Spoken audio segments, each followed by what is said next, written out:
What happens when one of Britain's most beloved comedic actors ends up in the hot seat with a host determined to pick a fight? When Rowan Atkinson, the genius behind Mr. Bean and Blackadder, agreed to appear on The View, no one could have predicted what was about to unfold. This wasn't just another celebrity interview. This was a masterclass in how a conversation can spiral completely out of control. Before we dive into this unforgettable story, hit that subscribe button and drop a comment, sharing your thoughts on these heated television moments. The studio lights blazed as Rowan Atkinson settled into his chair on The View's iconic set. Known for his thoughtful, measured approach to interviews, he had come prepared to discuss his latest projects and share insights from his decades-long career in comedy. What he hadn't anticipated was the combative energy about to fill the room. Joy Behar, seated directly across from him, had that familiar glint in her eye that regular viewers knew all too well. The look she gets when she smells a chance to stir the pot, push buttons, and create a television moment that would be talked about for days. So, Rowan. Joy began, her New York, accented voice sharp. You've built a career playing characters who barely speak. Mr. Bean hardly says a word, and even in Blackadder, you're often the straight man. Is it because you don't really have much to say in real life? The question hung in the air like a gauntlet thrown. The other hosts exchanged uneasy glances, immediately sensing this wasn't going to be a typical light-hearted chat. Atkinson, ever the professional, maintained his composure, though a subtle tightening around his eyes betrayed his alertness. Well, Joy, he replied, his crisp British accent cutting through the tension. There's a significant difference between choosing when to speak and having nothing to say. Comedy, especially physical comedy, often communicates more in a single gesture than pages of dialogue ever could. Joy leaned forward, clearly unsatisfied. But isn't that just a fancy way of saying, you hide behind characters because you're uncomfortable with who you really are? When was the last time we saw the real Rowan Atkinson, not some bumbling character or uptight historical figure? The studio audience shifted uncomfortably. This was not the warm, welcoming environment daytime guests typically encountered. Whoopi Goldberg shot Joy a warning glance, but it went unnoticed. Atkinson's jaw tightened almost imperceptibly. I find it interesting that you equate careful word choice with hiding, Joy, he said evenly. In my experience, those who speak the loudest often have the least to say. My characters aren't masks, they're explorations of the human condition. Mr. Bean, for instance, represents the universal experience of navigating a world that doesn't always make sense. Oh, please, Joy interrupted, waving her hand dismissively. That's just pretentious nonsense.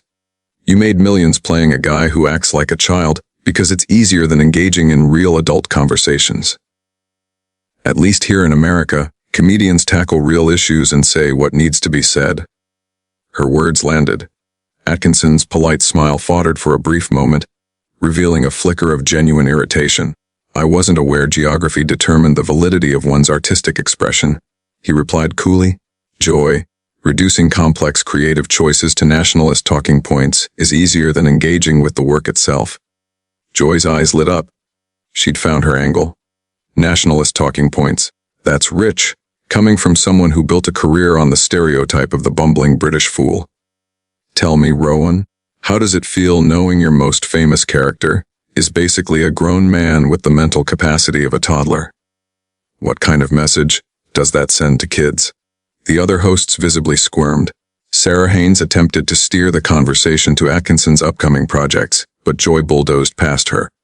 I mean seriously, she continued, her voice rising. When parents put on Mr. Bean for their kids, they're essentially saying it's okay to go through life being incompetent and irresponsible. Is that really the legacy you want to leave? Atkinson's hands, previously resting calmly on the armrest, slowly clenched into fists. When he spoke, his voice was measured but carried a steely undertone that hadn't been there before. Atkinson began, calm but pointed. I'm beginning to suspect you've never actually watched my work closely. Mr. Bean's appeal isn't incompetence. It's his unique problem-solving approach, his resilience in the face of everyday challenges. Children connect with him because he sees the world differently, not because he can't solve problems. Joy laughed, though it was more mocking than amused.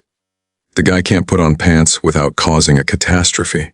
And Blackadder, you play characters who are either utterly cynical or completely powerless. What is it with British humor and this obsession with failure and misery? The studio had gone deadly quiet.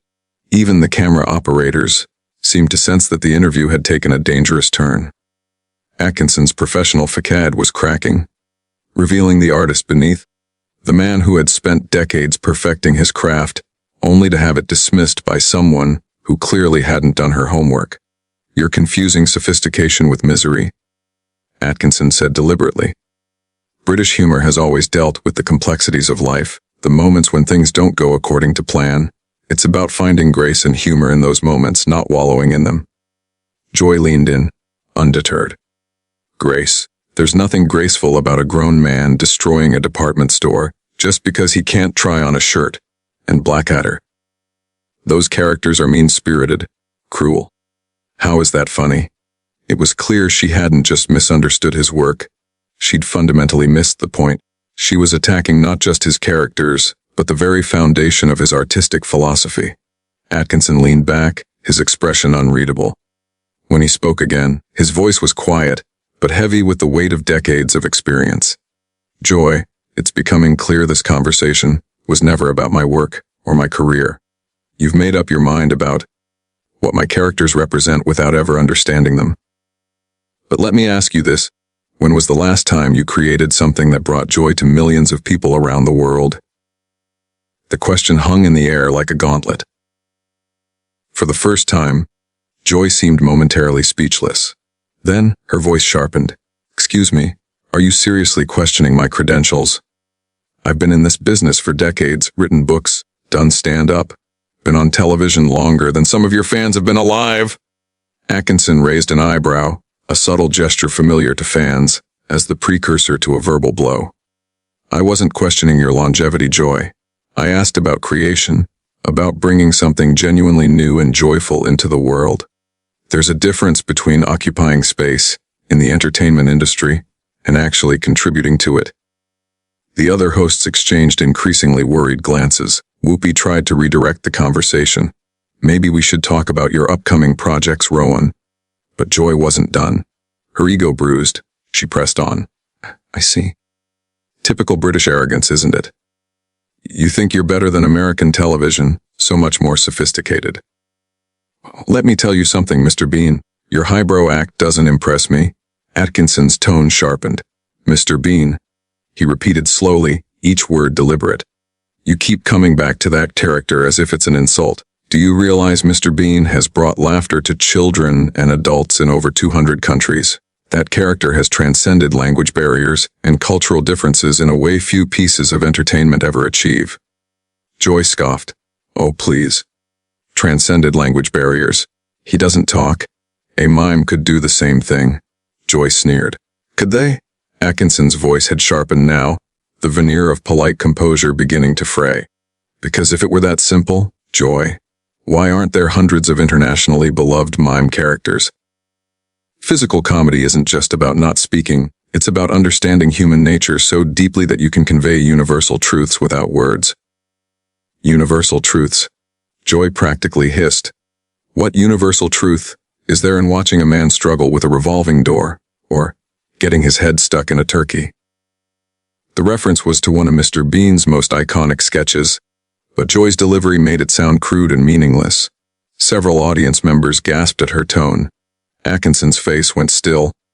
When he spoke, his voice was quiet, measured, but carried across the studio with crystalline clarity. "The universal truth, Joy, is that we all struggle with things that seem simple to others. We all have moments where the world feels foreign, confusing. Mr. Bean resonates because he meets these moments with curiosity rather than cynicism, with persistence rather than surrender. He finds wonder in the ordinary and refuses to be defeated by life's absurdities." Joy opened her mouth, but Atkinson wasn't finished. "And the fact that you reduce that to a man with his head in a turkey tells me everything I need to know about your capacity for nuance. You see the surface and assume that's all there is. It's the intellectual equivalent of judging a book by its cover and then criticizing the author for your own inability to read. The studio was silent. The hum of the air conditioning seemed deafening. Joy's mouth dropped open. She wasn't used to being addressed this way on her own show. "How dare you?" she snapped, voice trembling with fury. "How dare you insult my intelligence?" "I've interviewed presidents, covered major stories." Atkinson cut her off smoothly, effortlessly, stopping her mid-sentence. "And I'm sure you've done many remarkable things.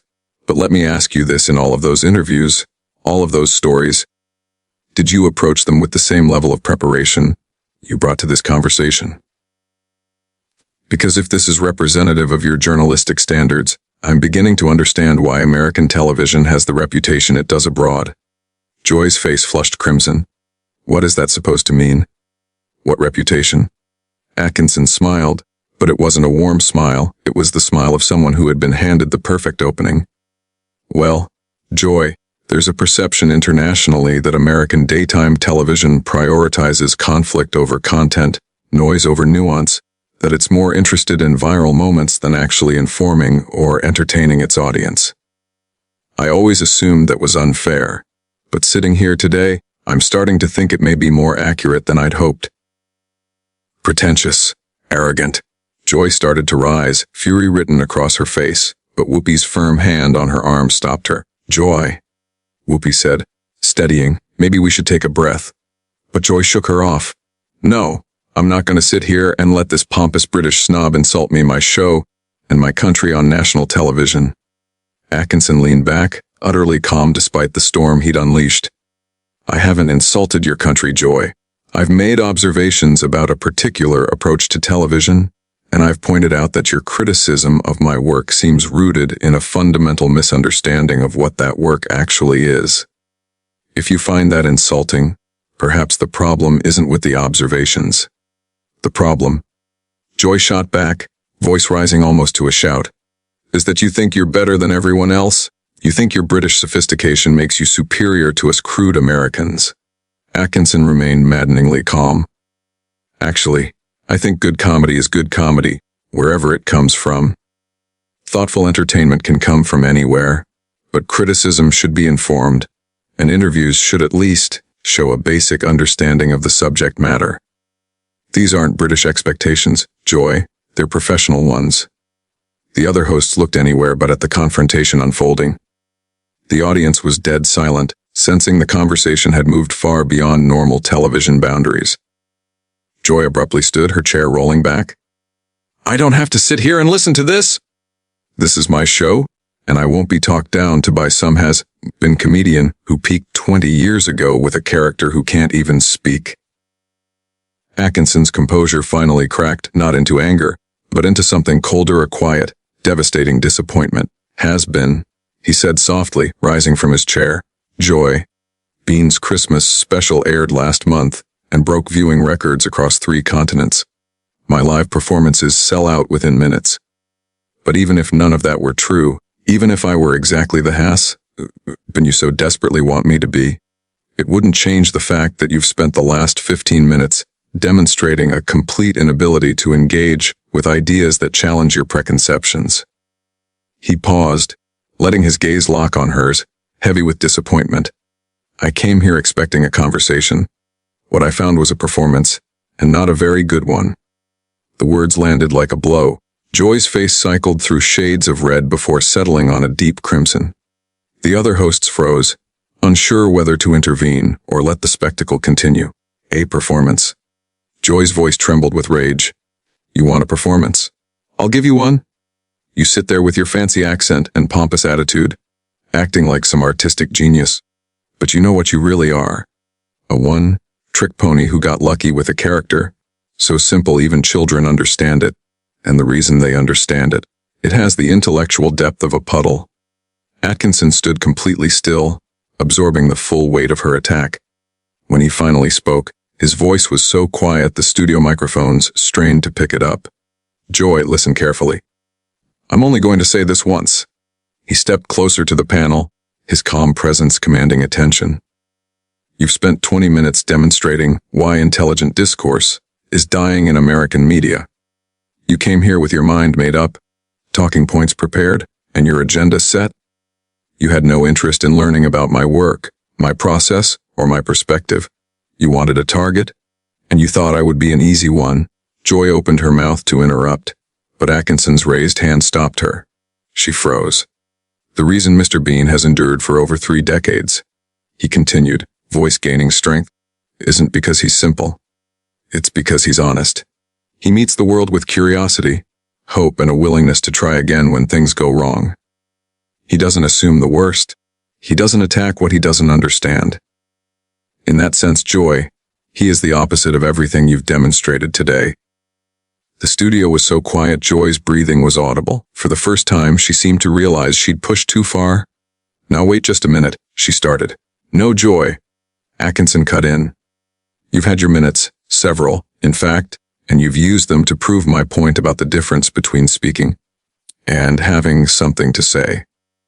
The tragedy isn't that you disagree with my work. People are entitled to opinions, even poorly informed ones. The tragedy is that you had an opportunity to have a real conversation, and instead, you turned it into gladiatorial combat for your audience's amusement. Whoopi tried to intervene. Rowan, maybe we all got a little heated. This isn't about getting heated, Atkinson said, looking at her with genuine regret. This is about professional standards and basic respect. Joy didn't get heated, she got personal.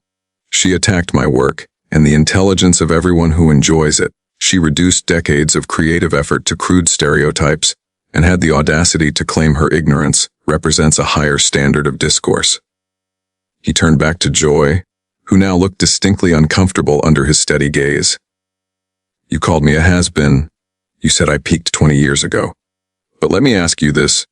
When was the last time you created something that brought people together instead of driving them apart? When was the last time your work made someone smile instead of angry? When was the last time you used your platform to build rather than tear down? Joy's mouth opened and closed several times. No words came. You know the real difference between American and British comedy. Atkinson continued, voice gaining momentum. It isn't sophistication or intelligence or any cultural stereotype you're fond of. British comedy often punches up at authority and power, while American comedy increasingly punches down at anyone who dares to be different, vulnerable, or sincere. Today, Joy, you demonstrated that principle perfectly. Sarah Haynes tried again. Maybe we could talk about your charity work, Rowan. Rowan? Atkinson, already moving to collect his jacket, shook his head. I appreciate the attempt, Sarah, but we're past the point where this conversation can be rescued. Joy has made it clear she isn't interested in dialogue, and I'm not providing content for her circus. Joy found her voice again, defensive and angry. You can't just walk out. This is live television. You have a commitment. Atkinson paused, slipping on his jacket, and looked at her with a mixture of pity and resolve. Joy, my commitment was to participate in an interview, not to serve as a punching bag for your insecurities. There's a difference between challenging questions and personal attacks, between professional skepticism and willful ignorance. You crossed that line 15 minutes ago and have been dancing on the other side ever since. This is ridiculous, Joy snapped. You're acting like a child who didn't get his way. This is how interviews work in the real world. We ask tough questions. Atkinson turned to face her one final time, calm, steady, and unshakable. No, Joy. In the real world, interviewers prepare. They research their subjects. They ask informed questions based on knowledge, not assumptions or prejudices. What you've done today isn't journalism, and isn't entertainment, and it certainly isn't professional. Simply sad. He turned to the other hosts, his expression softening. Whoopi, Sarah, I apologize that you had to witness this. You've tried admirably to maintain civility, but one person's determination to manufacture conflict has poisoned the entire conversation. Joy abruptly stood, her chair rolling backward again. Don't you dare apologize for me. I don't need your pity or your condescension. If you can't handle a tough interview, maybe you should stick to children's television. The insult was meant as a final blow, but it had the opposite effect. Atkinson smiled, and for the first time since the interview began, it was a genuine, warm smile. You know what, Joy? You've just given me the perfect ending to this debacle. Yes, I do work in children's television sometimes. Do you know why? because children value honesty, creativity, and genuine emotion. They don't waste time on manufactured outrage or artificial conflict, the kind of thing you seem to think passes for adult conversation. They understand that entertainment should bring joy, not just clicks and controversy. He moved toward the edge of the set, then paused, glancing back at Joy one last time. Perhaps if more adults approached the world with the openness and honesty of children, we wouldn't need characters like Mr. Bean to remind us what true curiosity and resilience look like. Joy's face was practically vibrating with rage. Fine. Walk away. Run back to England, where people will appreciate your precious Mr. Bean. We don't need you here! Atkinson's final smile was devastating in its kindness. Joy.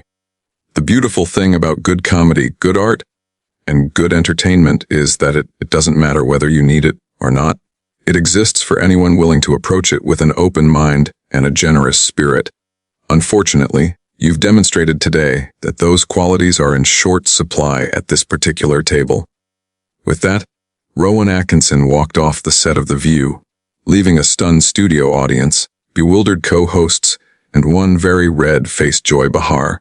She had just learned what happens when preparation meets pomposity, when genuine talent collides with manufactured outrage, and when class confronts chaos on live television. The cameras kept rolling as Joy struggled to regain control of her show, but the damage was done. In less than 30 minutes. What should have been a delightful interview with one of the world's most beloved entertainers had turned into a masterclass in how not to conduct yourself as a professional interviewer. And that's the story of how Rowan Atkinson walked off The View, leaving Joy Behar to face the consequences of her own unprofessionalism. What do you think? Was Atkinson right to walk away, or should he have stayed and continued the fight? Share your thoughts in the comments below.